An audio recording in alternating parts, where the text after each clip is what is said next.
This is Melissa, and it is the 24th of December, 2023, Christmas Eve.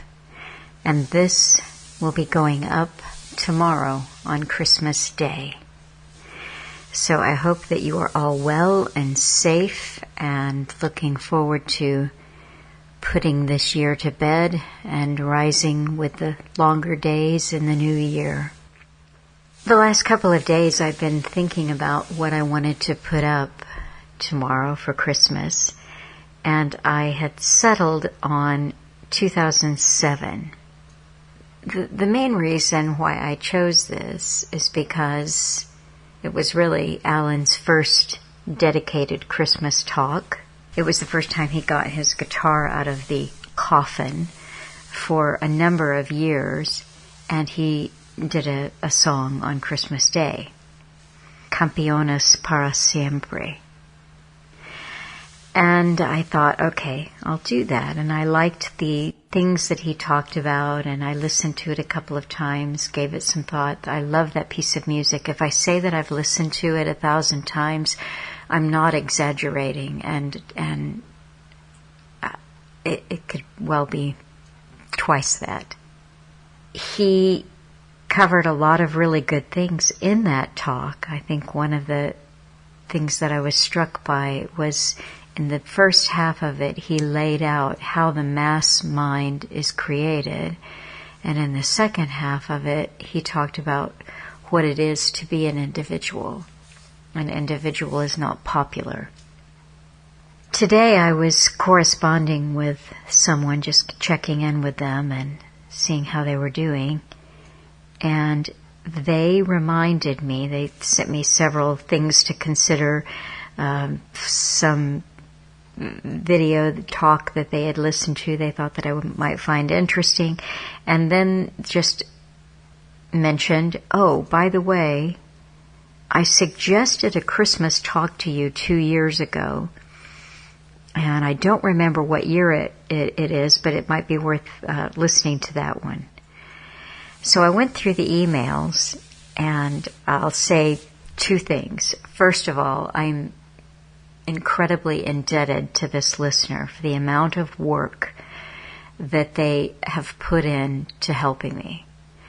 It just boggles my mind when I look at suggestions for shows that they have sent, articles to read, videos to watch, audios to listen to, clips that they excerpted from Alan's talks. The work is just amazing, and I am grateful for it. And I found that email, and he had suggested December 2019. And in the email he wrote, I wouldn't cut it at all. Alan's foreshadowing is amazing. And so I listened to the talk just a few minutes ago, and it's true. Alan's foreshadowing is amazing. Think about it. It's December 2019. And in 36-minute talk on Christmas Day, he speaks to the last 4 years that we have lived through with crystal clarity. He discusses at length the story about persecution of Christians. Think about the last 4 years and the persecution that we saw. He talks about the wars in the Middle East, and here we are. So it's an excellent talk, and you'll hear that for yourselves. It actually is a nice bookend for me in my head to the 2007 talk. One of the things he talked about in 2007 was his own, I may as well just say it, persecution, but his harassments by powerful people who did not want him speaking on radio or speaking out, that were in the kind of alternate truther world. And cut to the 2019 talk, he said, these people, you have to be very careful what you let in your mind and who you're listening to, because these will be backed by intelligence agencies. And so, again, I'll leave that for you to listen to, but I do want to say one thing, because here in the U.S. in 2024, when January rolls in, we'll be kicking off the presidential election year, because that's what it is. And for a little more than 11 months, 11 months and a week, it will be nonstop campaigning. And all of the people on alternative, so-called truth, so-called freedom radio and internet, this is all you're going to hear. And I just want to say one thing about that, and that is, if you are listening to anyone, and this includes people who are in what they now call the medical freedom movement, if you hear anyone champion someone that you should vote for, if you hear any of them talking about how this candidate or that candidate is going to make a difference to this, you really should turn it off immediately. Because A, there's not a political solution for this that's been in the bag for decades. And B, it's a pretty clear indication that the person is either bone ignorant, that's an expression that Alan would use, which meant ignorant to the bone, or it's deliberate. They're deliberately leading you around in circles, and voting is the solution. So that's my piece on that. Another one of the reasons why I had been considering 2007 is that was Alan's last Christmas on his own. And it was interesting to listen to that talk again after so many years, because I did arrive just a few weeks after that talk for a visit. And in that talk, he just talked about how overworked and tired he was, but he did say, and he said, you wouldn't believe it if I told you, if you could see my day and see how hard I'm working, you wouldn't believe it. But he did say at one point, I may be getting some help. And that just kind of made me smile a little bit, because already at that point, Christmas of 2007, he and I had been speaking on the phone a lot, writing letters, writing emails, and I had already transcribed the Ancient Religions, Ancient History series of talks with Jackie Petru and put them into the book form that is now called Waiting for the Miracle. And so we'd had, I definitely had a phone relationship, but I can hear it in his voice that he wasn't quite convinced that I was really on my way. But he just didn't know me that well yet. And I did arrive and visited him. And then when I was leaving, I said, well, I'll be back soon. And he said, well, you'll have to do all that. And he listed all of the things that I was going to have to do to kind of wrap up my old life and get back there. And I said, oh, yeah, you just don't know me that well. Yeah, I was committed to him in my mind's eye before I ever saw him. So I was there full time 2 weeks later, and that was that. And I think that was a surprise.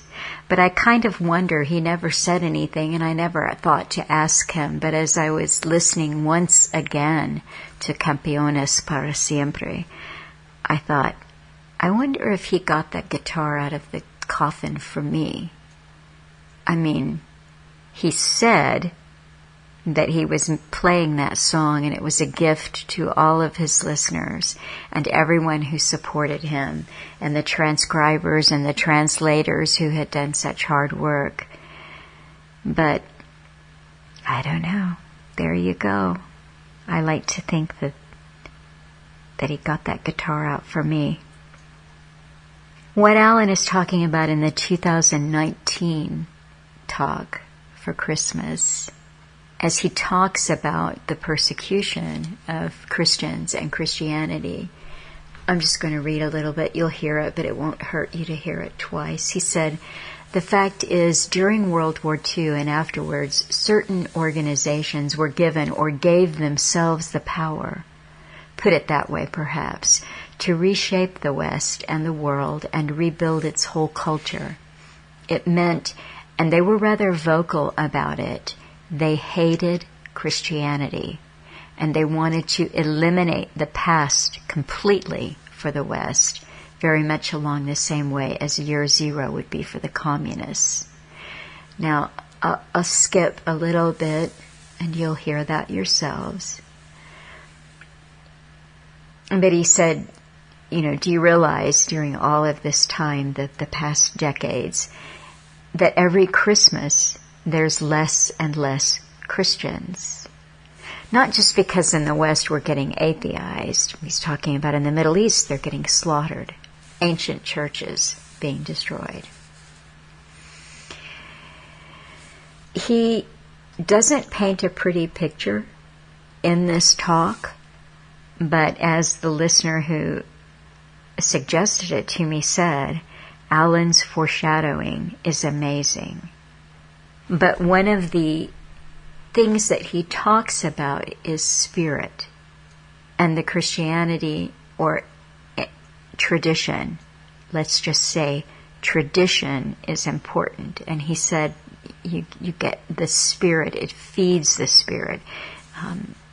And that's important. And this time of reflecting is important to the spirit.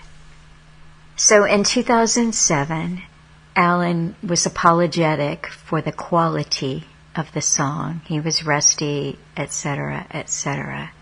But he did say that he wanted to give people a gift. I hear it's starting to rain, so you're going to hear that on the recording too. Oh well, it's raining. I think I've started the reflection phase of this time of the year already. And one thing that's pretty apparent to me is that this has been a particularly difficult year. It's been good, but it's been difficult. And since March, when I was well and truly on my own again, meaning uploading, doing the website, doing the videos, etc., I, of course, hit the ground running, put myself all the way in it. I had already started the Real History podcast, and it was just boom, great guns. But there was something else at work in my mind, this kind of missing Alan in a way that was, I don't know, I can't put the words in my mouth just at the moment, but a kind of darkness has settled over me in the last few months. And this darkness was not helped by this massive increase in my property taxes. It was not helped by skin cancer, so darkness. And I've, got fortitude. So I've had to work through this and try to fight bleakness. So I want to say my thank you to you right now is that for those of you who donate and support, thank you. Some of you have knitted me things. Right now, at this very moment, I'm wearing a capelet that was, I don't know if this is crochet or knit, but it's beautiful and it keeps me warm and I like it. And some of you have sent me chocolates. Thank you. And bath salts. And many of you have sent me encouraging emails or encouraging letters. This has helped me. It has helped my mood. It has helped my spirit. I got a letter from a woman in Canada. I haven't had time to respond to her yet, but someone that I had not heard from before, and it was a lovely letter. And she said something to the effect of, well, I think I'll just get the letter and see if I can find it. She said, I have been thinking about writing ever since I heard your Fortitude piece, which was lovely and sad and touching and a wonderful tribute to your life with a man that you love. I was glad to hear that he had been loved and cared for in the way that he deserved, as it seemed a real shame that he should be alone, dogs and critters apart, in a shack in the outskirts of Sudbury. Then she went on to say that she had been enjoying the real history. And she said, I felt that I needed to tell you and let you know that I admire your courage in taking up the mantle, as it must be painful to do so. The easy thing would be to completely bury the past and try to forget the loss, but of course this is not possible, so embracing the difficult journey is the correct thing to do. I, for one, appreciate the effort. Now, I don't know this woman, and this is the first time that I had ever heard from her, but she really did get right in to the heart of the matter, which is, it isn't an easy thing to do. As long as I've kept myself manically busy with everything that I'm doing, then I haven't even had time to reflect on that. But my spirit is squeaky loud of late, and it wants to let me know that something else is needed.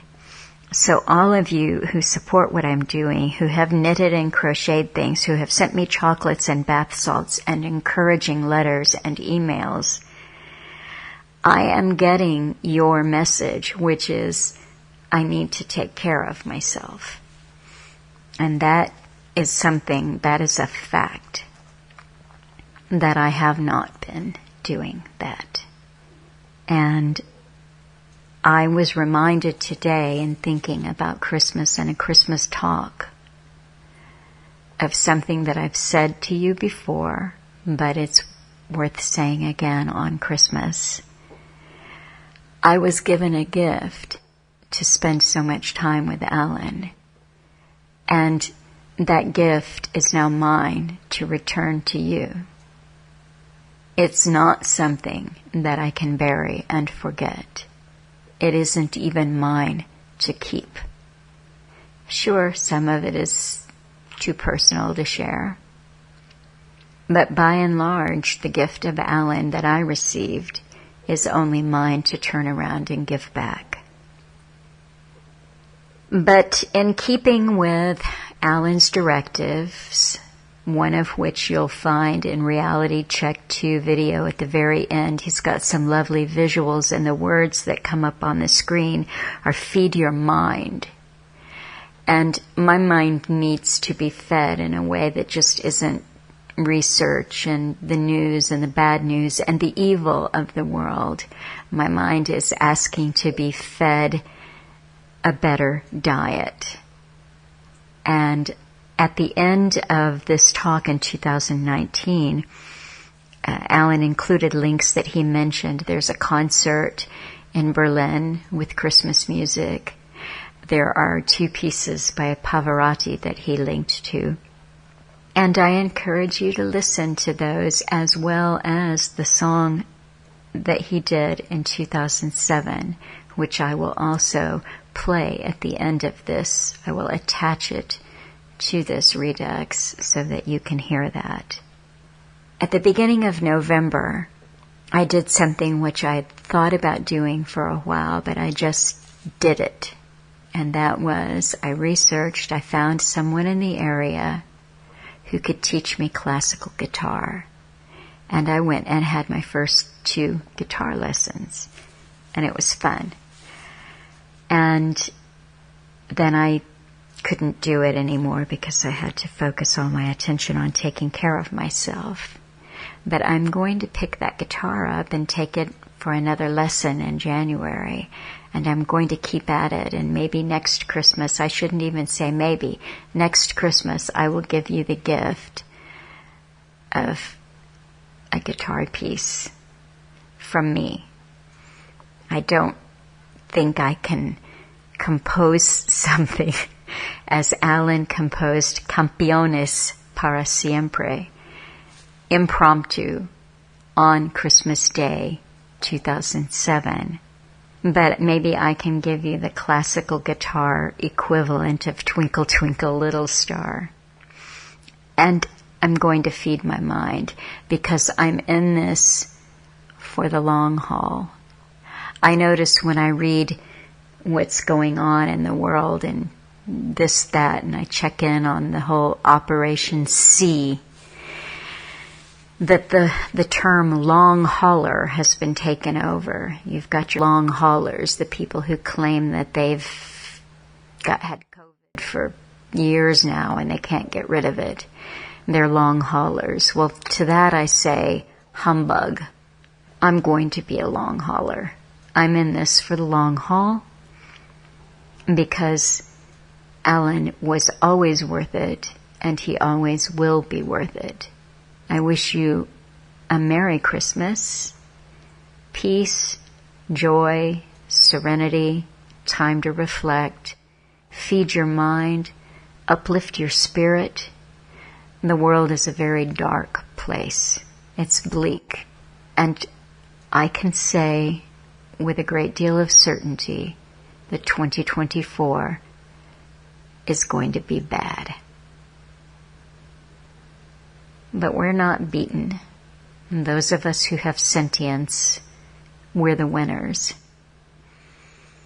Campeones para siempre, translated, is champions forever. Merry Christmas. Hi folks, I'm Alan Watt and this is Cutting Through Matrix on the 25th of December 2019. And as they all say, doesn't time fly, eh? And it does. It's getting faster and faster all the time. And for many of us, and for me for sure, it's like living through, as I say, Groundhog Day over and over because we're living through such an amazingly scripted agenda with like a big business plan, like I've always said, step by step by step, where things have to be accomplished along the road by that certain date. It's just like a huge, big business plan. And that's what we're living through. And a lot of it becomes boring because there are no surprises. There really are no surprises. When you realize you truly, and this is a good time to talk about Christmas and so on, and what's happening, because literally the whole culture of the West is to be utterly destroyed. I hope you understand that. And it's a complete war. It's total war. For those who think that things just happen by themselves, by accident, the accidental view of history, not at all. It's so well orchestrated and so well formulated and organized and planned and implemented with literally an army of people across the world, all connected, working together to bring it all into being with big foundations, with money backing them and so on and so on. And we're living through a system where they give you the leaders. Back in the 90s when I came out and talked about what was going on, I only came out, I said, because I couldn't believe that the public, that even in a country like America, the last bastion for that time free speech, had stations there. There were alternate stations, the radio stations, but they were still navel-gazing. They didn't realize that there were huge, big agendas across the whole planet, all coordinating the thing together for globalism. And so I came out then thinking, I better tell these people. What they're seeing is only the surface of the thing. They don't realize how intensively, intricately organized this is. It's incredible. But again, it's published works too from a lot of the big players in the past and in the present that they let you know what they're doing and where they're taking it and all the rest of it. If you want to believe their reasons for it, it's up to you. But the fact is, during World War II and afterwards, certain organizations were given, or give themselves the power, put it that way perhaps, to reshape the West and the world and rebuild its whole culture. And it meant, and they were rather vocal about it, they hated Christianity and they wanted to eliminate the past completely for the West, very much along the same way as year zero would be for the communists. Even going back to the French Revolution, where they talked about a new calendar, and they tried with different, I think it's 10 days to their week or something, the way they worked it out initially, but it kind of fell apart.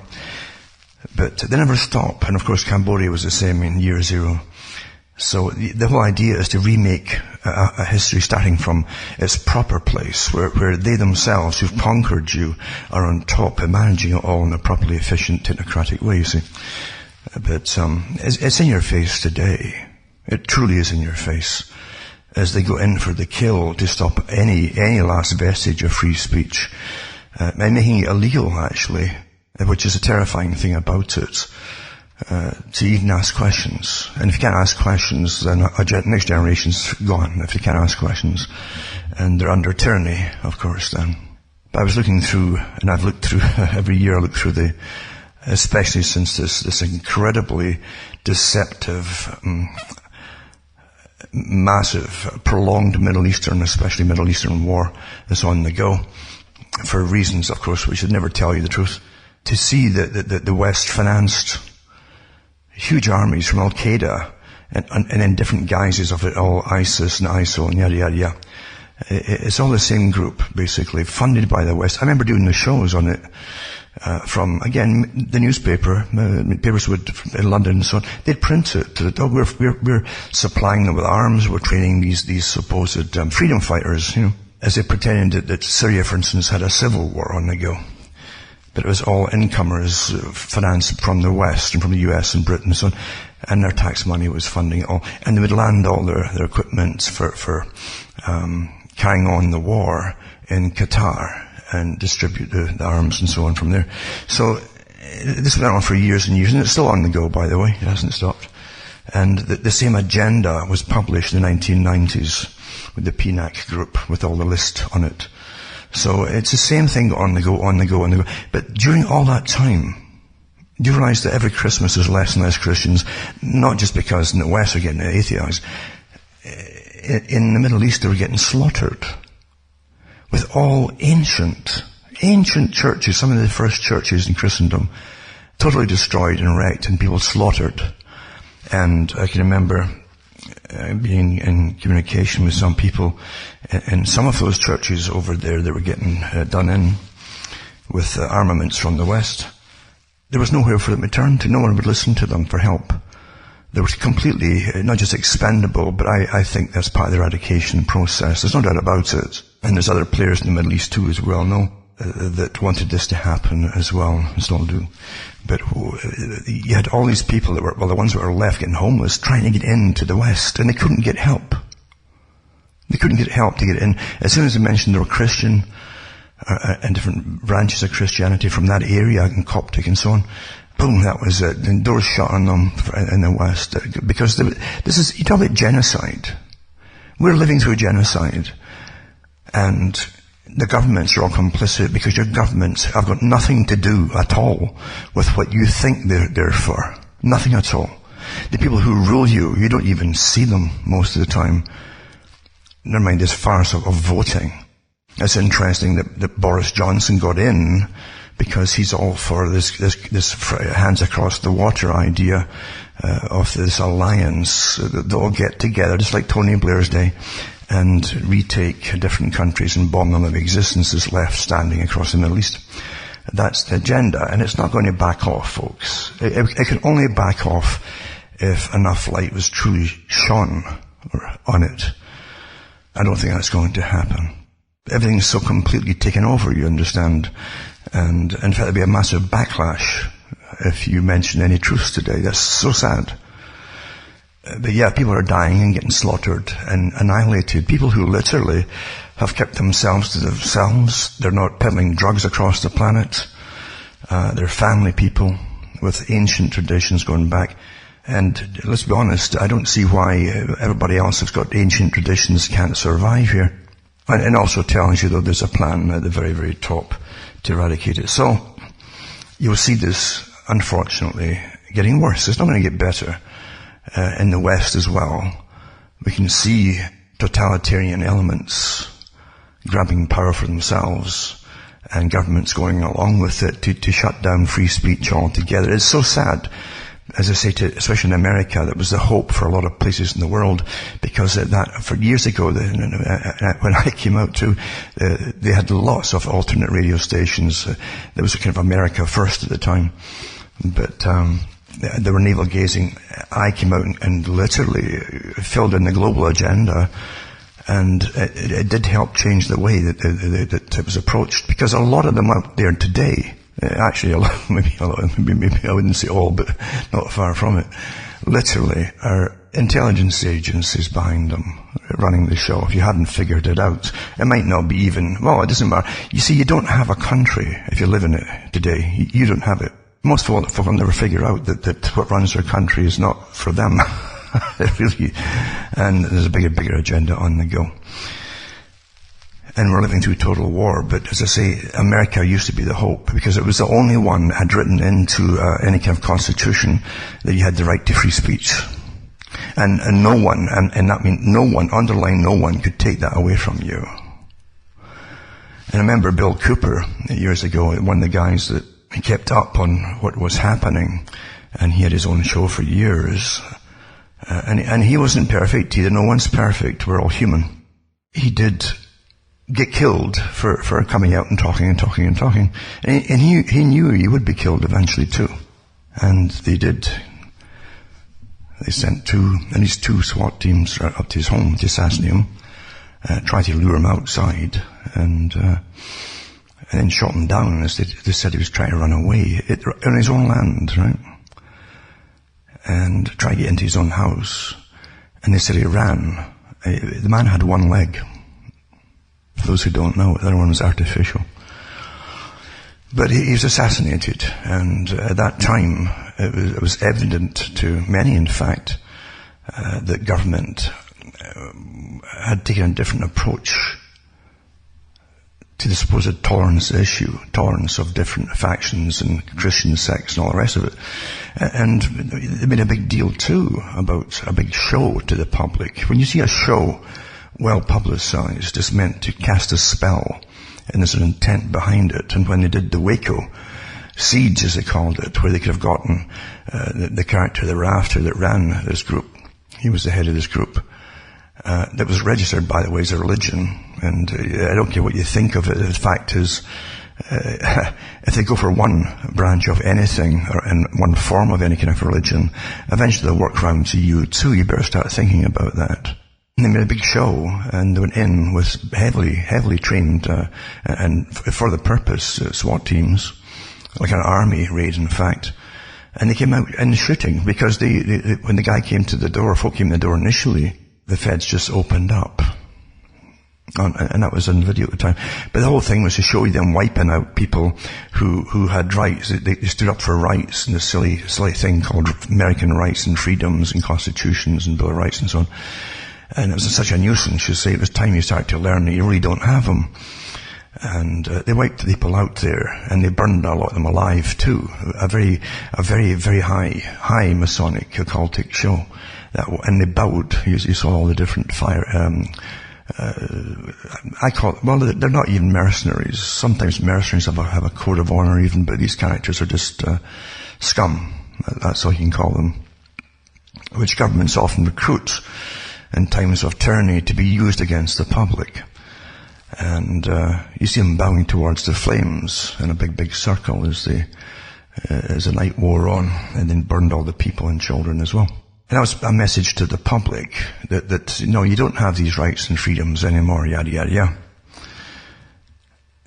And they'd already set up other groups too before, and wiped them out as well with assassination squads. Well known at the time, at least at the time, again, American radio had different, it wasn't a monopoly today for a supposed patriot radio. You had a lot of real independent groups who were now not out for money or backed by big bucks and big people, or even not backed by the intelligence agencies. Some of them were, but there were still at that time at least some that were still independent and trying to really follow their own consciences and do the right thing and tell the public what was going on. But as I say, that was then. That was in the 90s, and I've watched the total erosion by, again, intelligence agencies. There's no doubt about it. There's no doubt about it, folks. And remember, in intelligence, that the idea with counterintelligence and so on is to create cognitive dissonance by giving you groups that all seem to oppose each other, but eventually they'll even have each other on as they bring all their followers into one big herd and spin it around for you and so on, and bring you back into the con game of politics. At one time, the people were savvy enough to never to trust politicians, any politician. And believe you me, you're getting it, no political messiahs ever. And I watched it with Trump getting put in, and I knew darn well, because of so much around Trump, it was not for the American people. But they did a good spin on it, it was well financed and so on. And the whole idea was if he got the wars going again in the Middle East and finished all of them off, Syria and the rest of them, and Iran, then he'd be a big hero again. But it's been a bit of a hold up in that for a while, so he's been getting bad press. But if he gets the wars going, they'll be all happy again, and you'll suddenly see him praised, and he'll be given again more titles, ancient titles, more ancient titles from the ones he's already been given, to getting it all going. But the thing is, we're living through amazing times of persecution, and I'll put up some of the links of for those who don't know. That a lot of ancient Christian groups, not rich either, have been slaughtered intentionally, folks, by paid mercenaries by the West. And sometimes not just for the West either. We know that. And persecution is definitely rearing its awfully ugly head.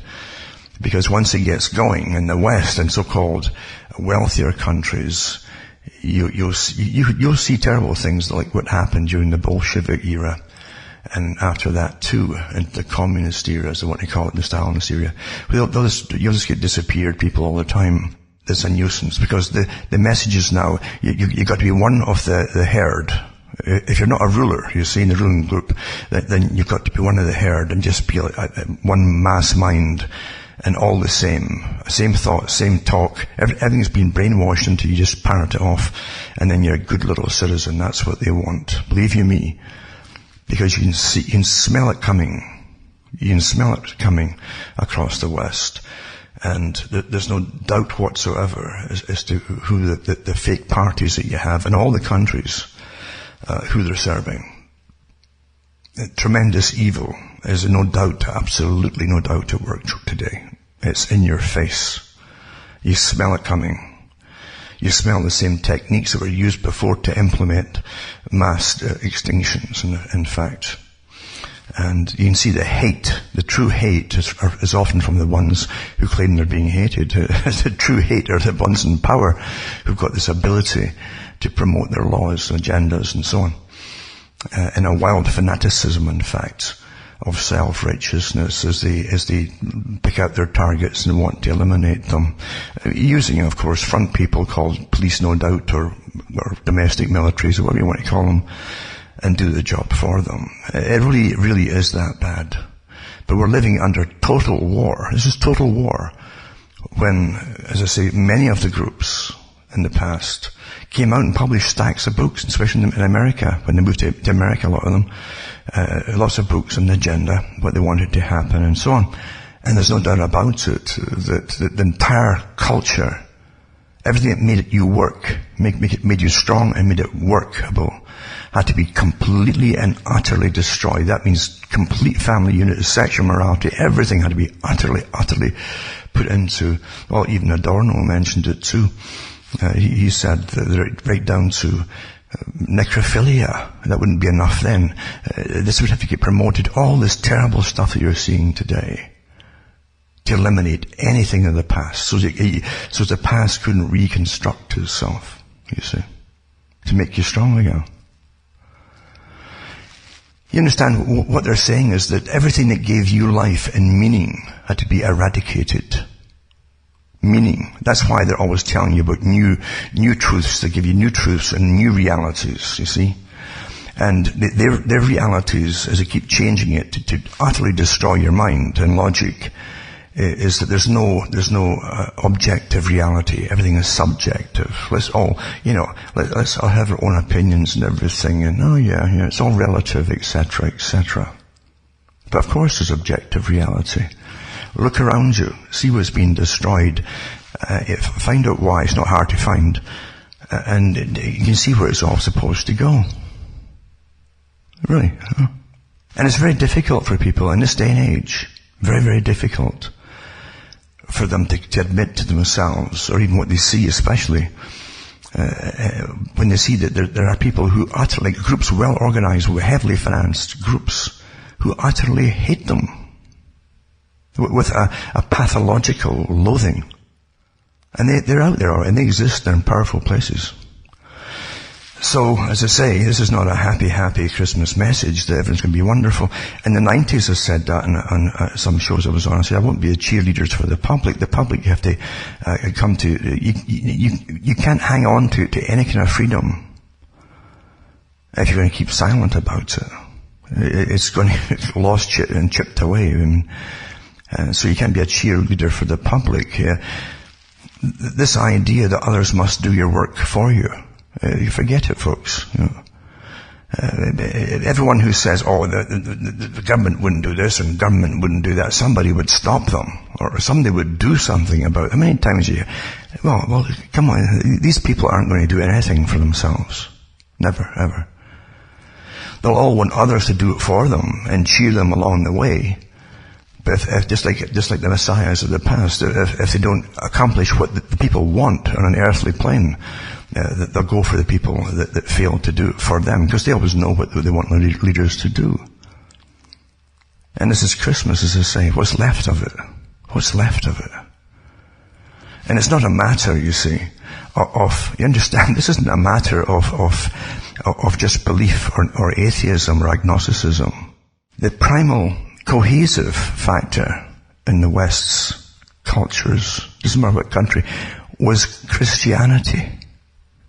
The religion is one of the primal glues of societies that call themselves civilized in the West. And it gave you your basic morality that made you strong and made you survive. Basic morality. It stopped you from ripping each other off and stealing and doing it and blah, blah, and blah. You had basic commandments that made things, it doesn't matter if you didn't fulfill them perfectly. The fact is it forced you to think about things and stopped a lot of folk from being kind of following the psychopaths, you might say. But when you think of all the generations going way, way back for centuries and centuries and centuries, down through Canada, the US, other countries, and back all the way back to Europe and so on, for right back to centuries ago. That was all. You're the result of all of that, for what they accomplished. And let's forget the class system. The folk at the bottom built everything. Sure, they did, and they died.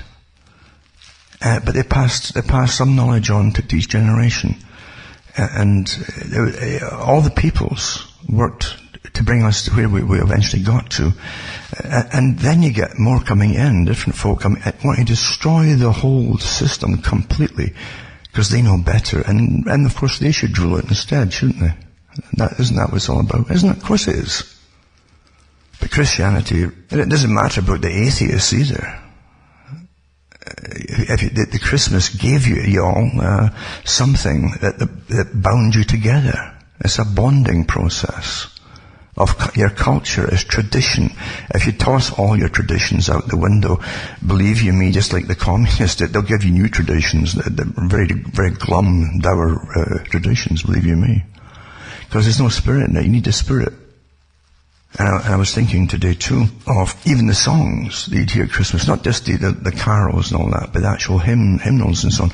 I may put up a couple of links, in fact, for anybody who wants to see them. There's one that was done in Berlin in about 1990, I think it was.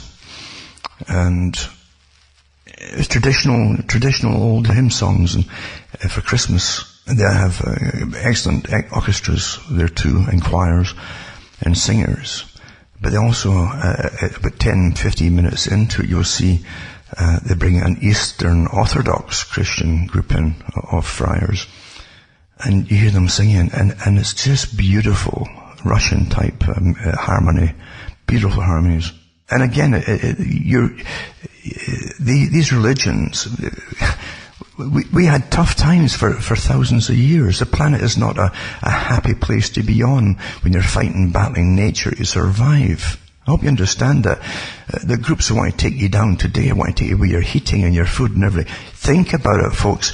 We're here today because folks struggle for centuries and centuries and centuries on social levels too, to get to a stage where we could all get heating and food, etc., etc. The ones at the top hate that because, my goodness, like H.G. Wells says, we breed. Oh, we breed, for goodness sake. If you feed them and you heat them, well, they breed, eh?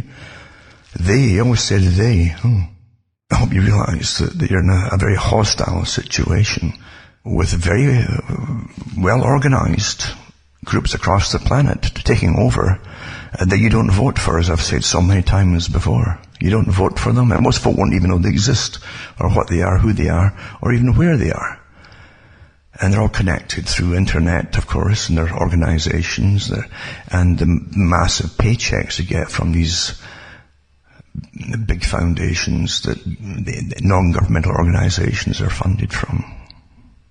Massive. They have retirement benefits like any CEOs would have for these NGO leaders. When you see these young folk getting put across the world right now, just appearing in their 30s there, eh? Mainly women at the moment, that's the end thing. But from the right backgrounds. Look at Finland's a good one too. When the latest Finn got in, this young woman who came from the right background. If you read her bio, that's how she was, partly how she was selected. But then you'll see too, I think the 4 other parties are all led by women now too. Well, you have to go into the organizations that's set up to bring and create future leaders, folks. They didn't just appear on the scene by them. They were picked at school, for goodness sake, often junior school. And groomed for positions of leadership. That's what Common Purpose in England was about. One organization to create leaders for the European Union for the different countries. Well, you're seeing them emerge now. And they're presented as just young, clever people. No, they're not. They're picked and groomed and trained into international socialism to obey a superior group, you see, above them. And beneath them, they see you as utterly inferior. A herd, but they're not appearing out of nowhere. And they have thousands of these folks sitting in the wing across the planet. Because life today is incredibly deceptive. And everything you look at is not just false information or fake news, as they call it. It's slanted news or slightly altered realities, and so that's how it's done all the time. Or bits of stories. As I say, they won't come out and tell you the backgrounds of these young folk. They're just appearing there and getting picked up by left-wing parties. No, they were picked and groomed from childhood, which is rather ominous because such people will be hard to break out of the conditioning if they ever go into the mass genocide mode that's happened in history before. I hope you understand that. I hope you really understand that. You're not dealing here with the old idea, let's pretend we're just happy parties all conflicted and arguing with each other. No, but they're way beyond that stage. Long ago. And the same agendas continue. But I looked at Boris Johnson there in England, and the guy who's bought and paid for by the City of London, and presented in front of the public as, again, another British saviour. It won't happen. And already, it's so amazing to watch Trump and him at the moment, both off to see the troops somewhere and do their serving. Boris did his serving. He loves publicity, but they all do, don't they? As they dish out some food to some troops in one of the countries that perhaps they shouldn't even be in. You can see them getting the armies ready on board together for the next launch of the next big war that's to happen, you understand?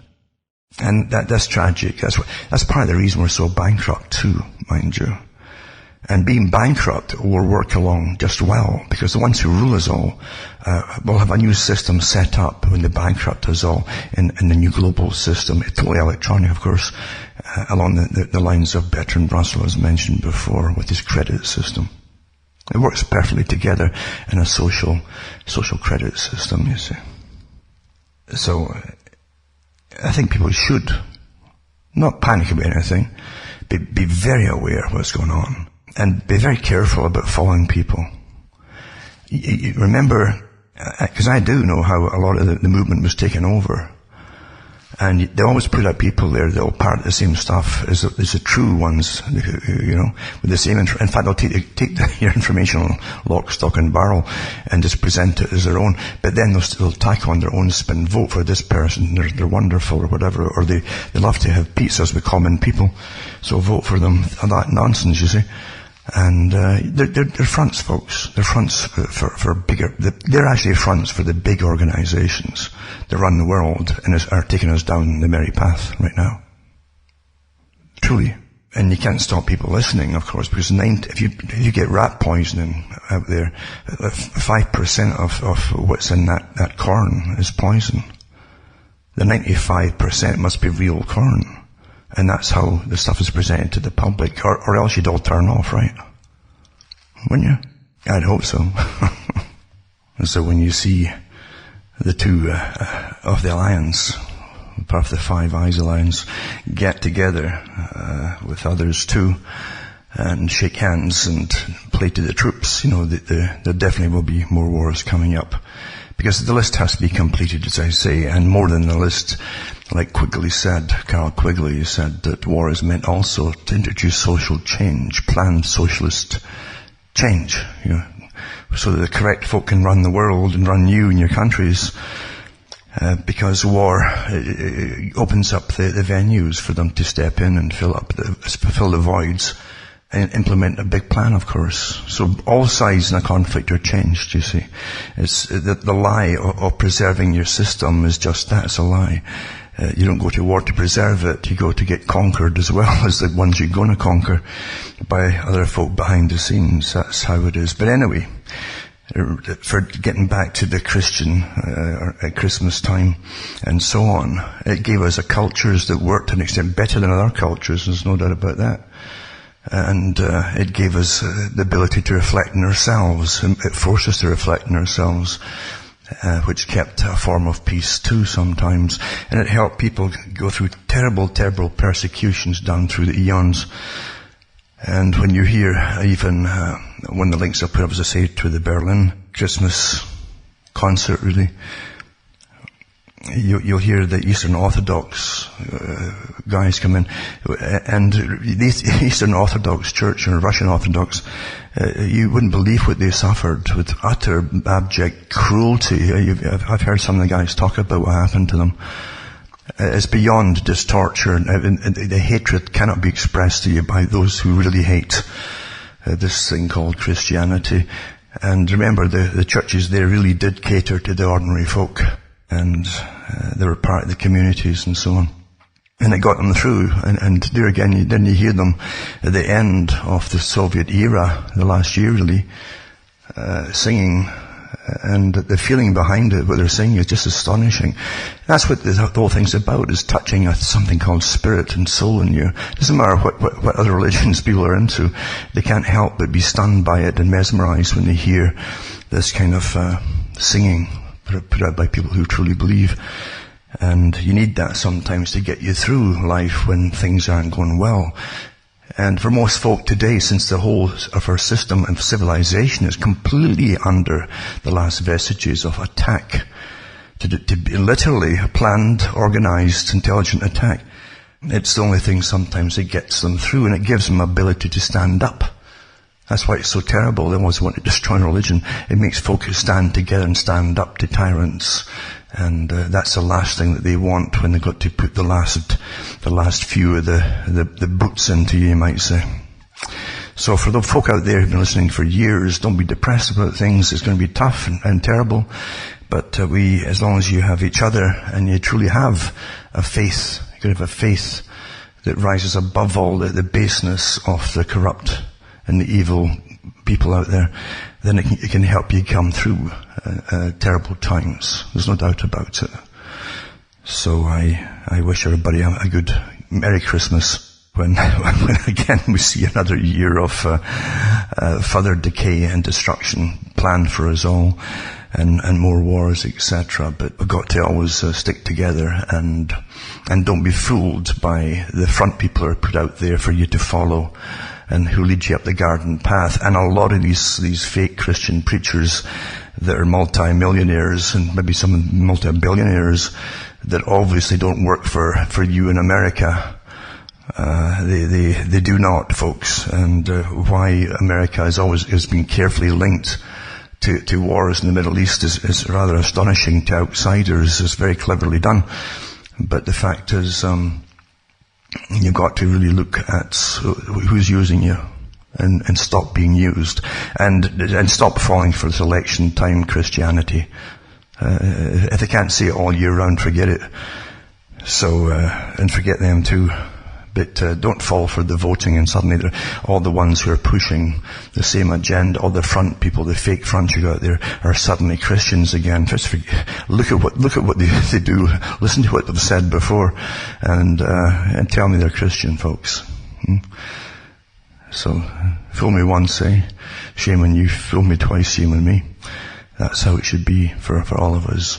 So anyway, for all those people out there, as I say, I won't keep it stay too long, so I'm going to get this up on site. And I can't play anything, unfortunately, for myself, because the arthritis bouts in my hands are awful. And my thumb, especially on my right hand, is like a beacon. I could probably light up a room in the darkness. It's so red. And it's swollen. And it's unfortunate, but maybe eventually I can get the swelling down and eventually play something again before while I'm still alive and kicking, put it that way, and able to do so. So I really wish you all out there, and I mean all of you, because I get to know everybody with their emails and so on over the years, and the trials and tribulations that are human, but we'll all go through them. And it brings us all together as humans, as going through the realities of life. So I wish you all the best and have a good, safe and pleasant Christmas time.